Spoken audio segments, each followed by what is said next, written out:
The signs.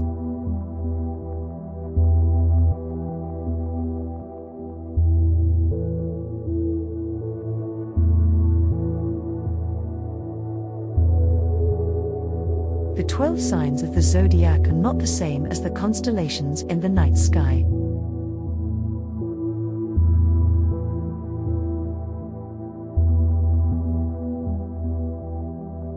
Instead, the signs are each 30-degree segments that represent the sun's journey through the changing seasons of the year.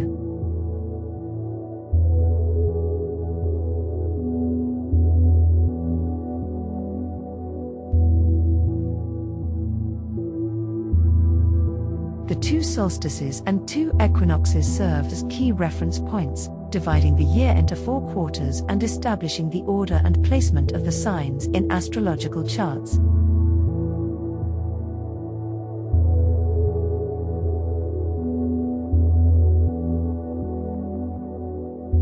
By dividing each quarter into 3 equal parts, the familiar twelvefold structure of the signs emerges.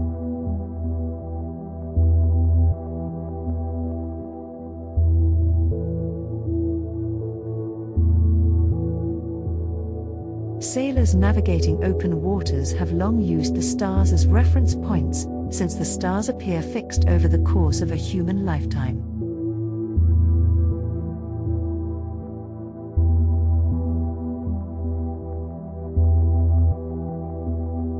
When astrology was first developed, constellations were used as markers in the sky to help track the movement of celestial bodies.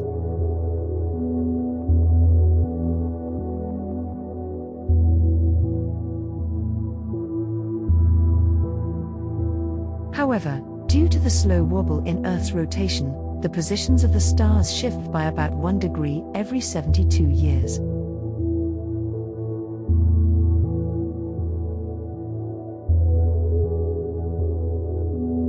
As a result, the constellations we see today do not align exactly with the signs of the zodiac.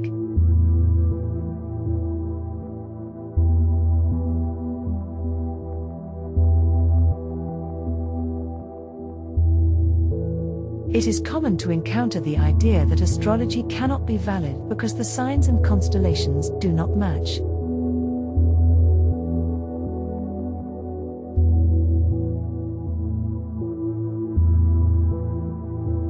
However, in astrology, the signs are not based on the distant stars.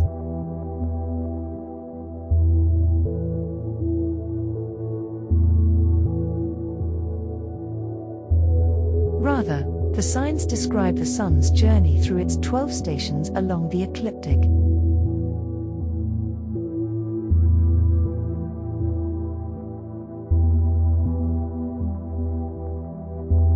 The cycle always begins with the northern spring equinox, which marks the start of Aries, and continues from there.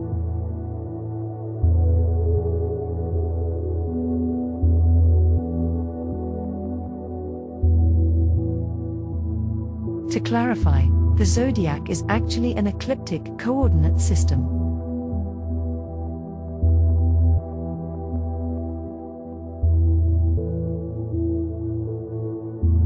If you imagine the sun's apparent path across the sky and expand it by 8 degrees north and south, you create a ribbon-like band that circles the Earth. This is the zodiac.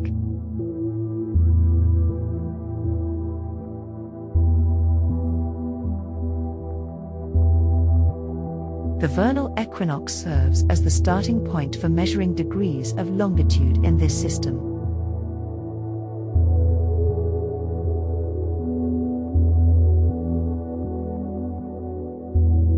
Within this band, we observe the movements of the sun, moon, and the planets visible to the naked eye.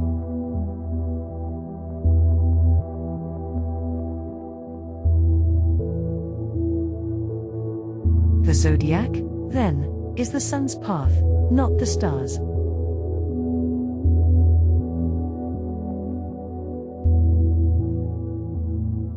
My first astrology teacher, Ellen Reardon, described the signs as a dance.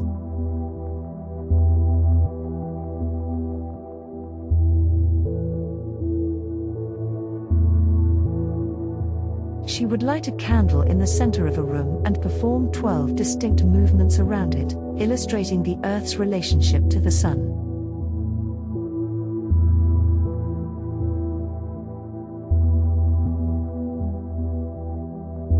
For those who follow witchcraft or pagan traditions, the idea that seasonal changes reflect shifts in the world's energy may already be familiar.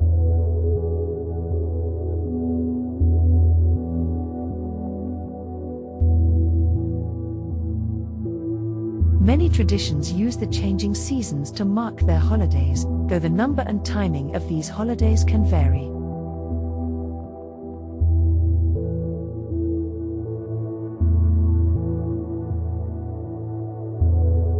In this way, the 12 signs can be seen as a 12-fold wheel of the year.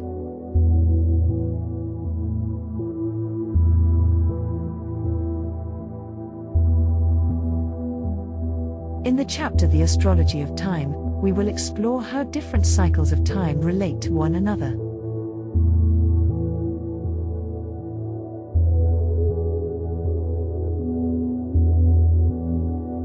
The 12 signs may be viewed as representing 12 styles of human wisdom and folly.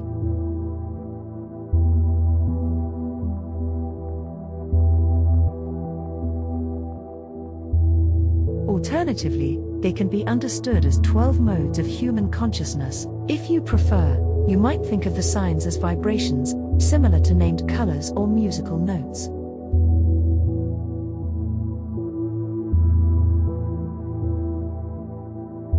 While both colors and notes exist on a continuum, naming specific ones can be very helpful.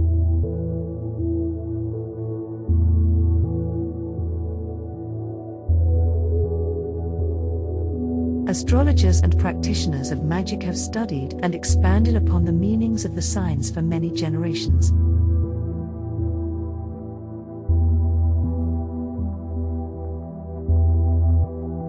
In many magical systems, it is believed that consistent and focused thought, emotion, and imagination can create a thought form over time.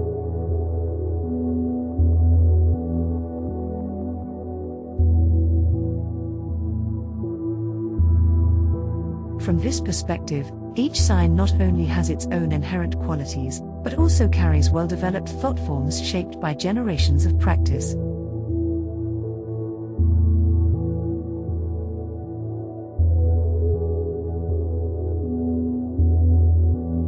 In the chapter dedicated to the signs, their individual attributes will be described in greater detail.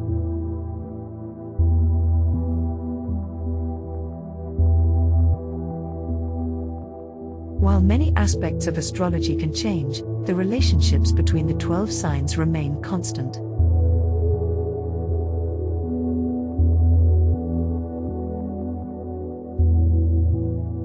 The natural order of the signs begins with Aries and ends with Pisces, moving in a counterclockwise direction.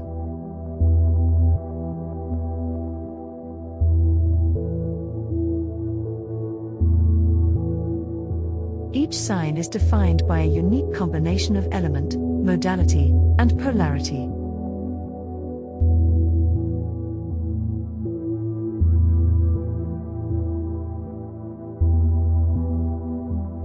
This pattern sequence contains many layers of meaning and symbolism.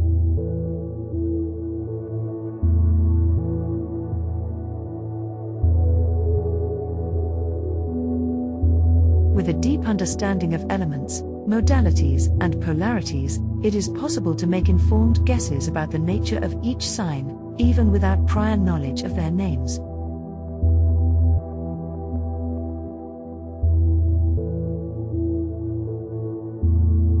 The signs function much like adjectives and adverbs in language, modifying or coloring the influence of a planet through their unique combinations of element, modality, and polarity.